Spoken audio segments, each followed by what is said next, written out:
చదువుతున్నది Shaheen. Latest updates కోసం ఎల్లప్పుడూ చూస్తూనే ఉండండి 37 న్యూస్. కృష్ణా జిల్లా ఘంటసాల మండలం శ్రీకాకుళం గ్రామంలో వేంచేసి ఉన్న శ్రీ కాకులేశ్వర స్వామివారి దేవస్థానం నందు శ్రీకృష్ణ దేవరాయ తెలుగు జైత్ర యాత్ర మహోత్సవం ఆదివారం నాడు వైభవంగా ప్రారంభమైంది. ఈ సందర్భంగా ఆంధ్ర మహావిష్ణు ఆలయ ప్రాంగణంలో శ్రీకృష్ణ దేవరాయల వారి విగ్రహానికి ఆలయ అధికారి ఎన్ చక్రధర్రావు పూలమాలలు వేసి ఘనంగా నివాళులు అర్పించారు. ఆ ముక్త మాలిద్య మండపంలో చిన్నారుల చేత అక్షరాభ్యాసం చేయించి సభా ప్రాంగణంలో జ్యోతి ప్రజ్వలన చేసి శ్రీకృష్ణ దేవరాయల తెలుగు జైత్రయాత్ర మహోత్సవాన్ని ప్రారంభించారు.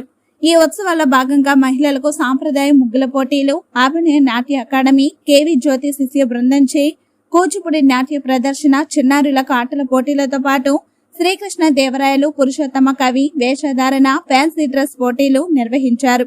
ఈ పోటీలో గెలుపొందిన వారికి ప్రథమ, ద్వితీయ, తృతీయ బహుమతులు అందించారు. అనంతరం 11 మంది వృద్ధ కళాకారులను ఘనంగా సన్మానించారు.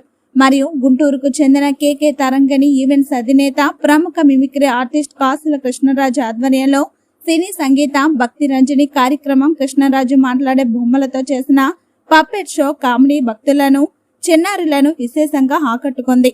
ఈ కార్యక్రమంలో ప్రజాప్రతినిధులు, ఆలయ అధికారులు, కళాకారులు, గ్రామస్తులు పాల్గొన్నారు.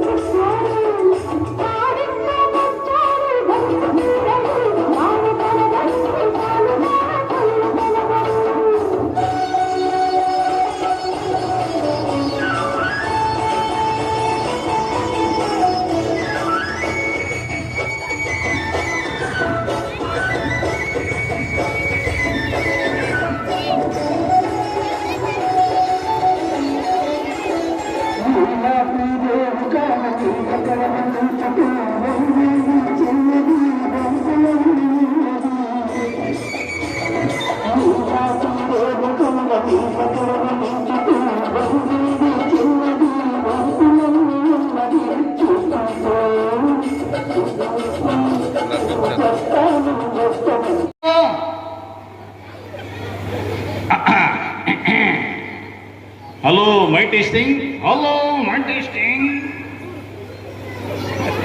అందరూ బాగున్నారా? అందరూ బాగున్నారా? ఏం పిచ్చి పిచ్చికిందా? ఏం నీకుందా? నేను మాట్లాడుతున్నాగా. ఏ పిచ్చి పిచ్చికుందా? కుగా హలో ఎలా నేను ఇదంటే అంటావా? అంటావా? అను నువ్వను ఎక్కువ తగ్గించు బాబాయ్. సౌండ్ అంటే ఎక్కువ తగ్గించు. హలో ఎక్కువ తగ్గించారు. కాల్చినటువంటి కృష్ణా జిల్లాలో ఘంటసాల మండలం వేచేసినటువంటి శ్రీకాకుళం ఆంధ్ర మహావిష్ణు దేవాలయంలో ఈరోజు అంటే 11 ఫిబ్రవరి తేదీన శ్రీకృష్ణదేవరాయల వారి విజయాత్రని చాలా అద్భుత వేడుకలు ప్రతి సంవత్సరం కూడా చాలా అద్భుతంగా నిర్వహిస్తారు. దేవాలయ ధర్మాదాయ శాఖ వారు, తెల్లపల్లి జమీందారు వారు మరి ఈరోజు కూడా చాలా ఘనమైనటువంటి వేడుకలు జరిపారు. చాలా సంతోషం. ఉదయం నుంచి సాయంత్రం దాకా చక్కటి సాంస్కృతిక కార్యక్రమాలు, ఆర్కెస్ట్రా పాటలు, మిమిక్రీ, అలాగే వెంట్రులాటలు, పిల్లలకి మంచి మంచి గేమ్స్, ఎన్నో అద్భుతమైన కార్యక్రమాలు ఇక్కడ నిర్వహించడం చాలా గొప్ప విషయం. అదేవిధంగా ఈ గ్రామంలో దాదాపుగా 15-20 మంది కళాకారులు కూడా సన్మానం చేయడం ఎంతో గర్వ విషయం. అలాగే సుప్రసిద్ధమైనటువంటి దేవాలయంలో ఎంతో పేరుగాంచిన దేవాలయం ఇది. ఈ దేవాలయం లాంటి వేడుకలు జరగడం చాలా ఆనందకరం. ఇదే దేవాలయం సంబంధించినటువంటి కాసుల పురుషోత్తమ కవి ఆంధ్రనాయక శతకం వచ్చినటువంటి దేవాలయంలో ఉండడం చాలా అద్భుతం. మరి ఈ గ్రామస్తులు ఈ కార్యక్రమాన్ని ఇంత వైభవంగా చేస్తారంటే మరొకసారి మా తరఫున కూడా వారికి ప్రత్యేకమైన కృతజ్ఞతలు చేస్తున్నాం.